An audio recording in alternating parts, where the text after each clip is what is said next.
I want to start, like I've talked about Schopenhauer before. I've talked about a lot of it, but I haven't really gone into the in-depth discussion of this.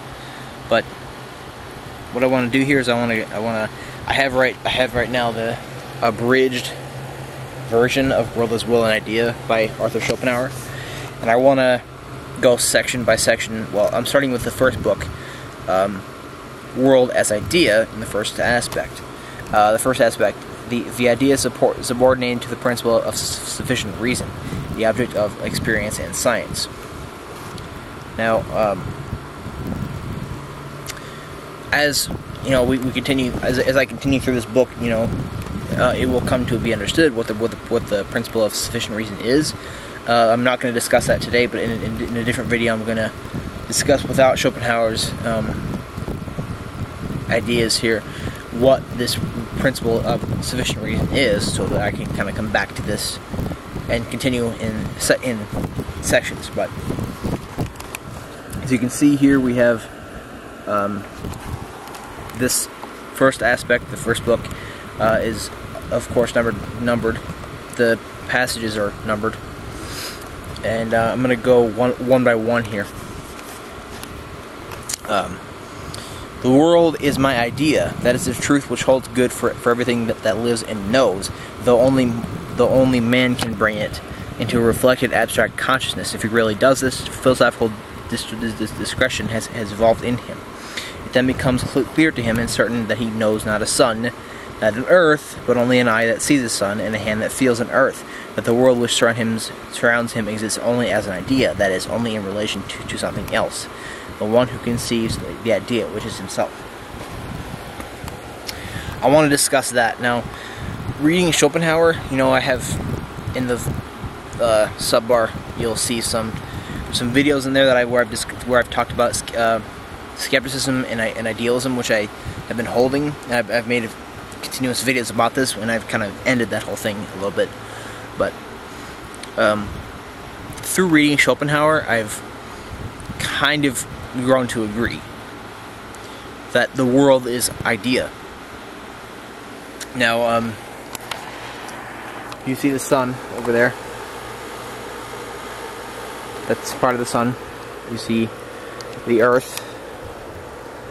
You see all these things here, and or you see wood, I can feel it, you know.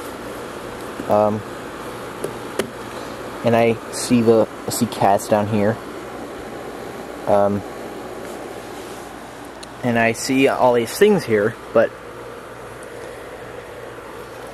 what the point is that you only are experiencing this in relation to something else. You're not seeing a sun, an earth, grass. You're not seeing these things. You're not seeing these things. You're seeing an eye. You're seeing an eye that sees those things. Now, this kind of is a description of consciousness a little bit, because this is all only an idea, because you have your eyes, you have your senses, you have your consciousness, which is made up of all your senses, and is made up of your mind. And what I think this is good. This is good, I think, to understand, because I think that a normal person, when they look at the earth, the sun, wood, animals, and all these things, they think that they actually believe they're seeing a real factual object, a factual being, when they might be. I don't know, but then again, neither do they. They don't know either. When you're looking at all this stuff, you can't prove that they are anything more than your idea. I'm gonna read this again here. That is only you. Okay. You see.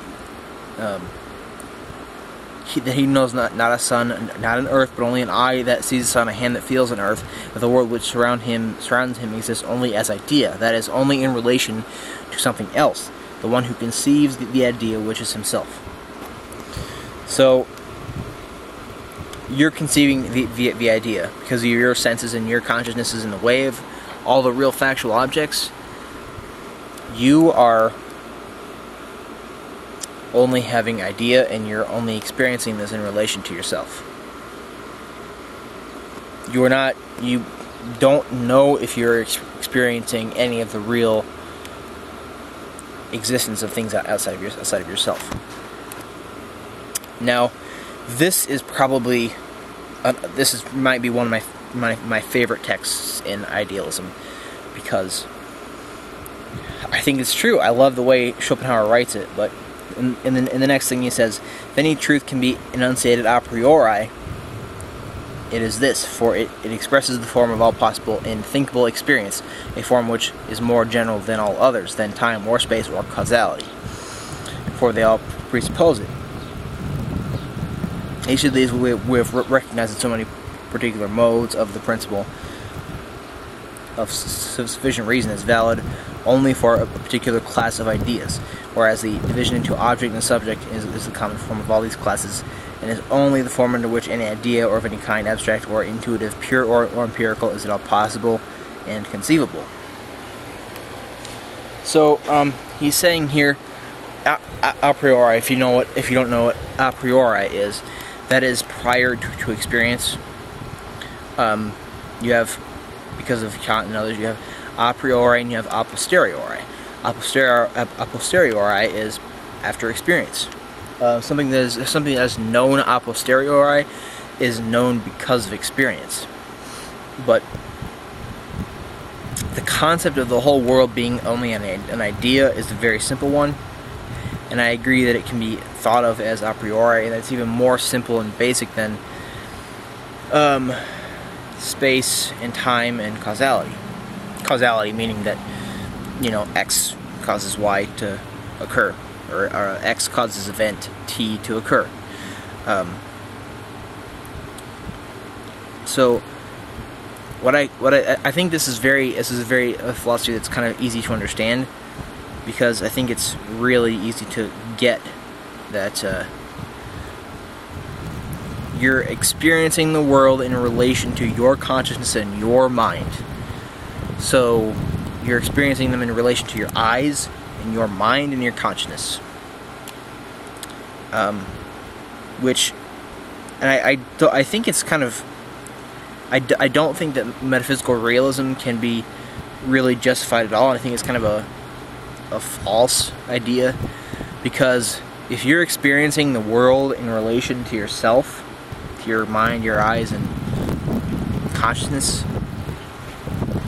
then how can you be a realist? How can you think that you can verify that certain things really do exist outside of yourself as something other than just idea?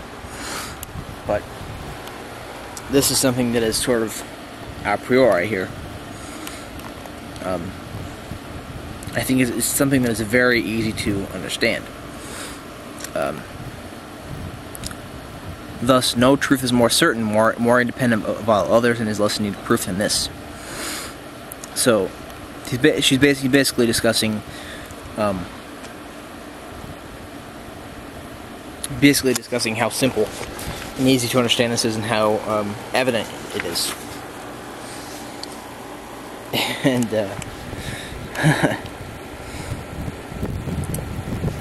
and the world that you see is because of your idea. So I can't really see how this is.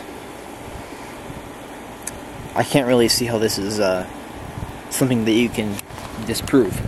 And he continues to talk about how this truth is not new, that Descartes and Berkeley have said things about it. William Jones has talked about it, and all this stuff. And he kind of just discusses what this whole first book is going to be about. In this first book, then, we consider the world only from this aspect. This book's called World is Will and Idea, and I've kind of talked about how the world is will also, but the world is definitely idea. And he's going to talk about in this book, book 1, the first aspect of world is will and idea. We consider the world only from this aspect, only insofar as it is idea. The inner reluctance from which anyone supposes the world to be merely his idea tells him that the view of it, irrespective of its truth, is nevertheless one-sided. It must have been conjured up by some arbitrary abstraction, and it is a hypothesis from which he can never free himself. The one-sidedness of this view will be compensated in the next book by means of a truth which is not so immediately certain as the one from which we start here. But for the present, in this first book, we must give our full, undivided attention to the aspect of the world which is the point of departure for our study, the aspect of the knowable. And accordingly, we must, without reluctance, regard all objects which are in any way present, indeed, even our own bodies, as we shall discuss more fully below, only as ideas, and call them mere ideas. In doing so, we always abstract only from will. For as the world is in one aspect entirely idea, and so in another entirely will. However, a reality which is neither of these two, but an object in itself, into which even constant thing in itself has unfortunately degenerated in the course of this work, is the absurd product of a dream, and its credence in philosophy is treacherous will o' the wisp.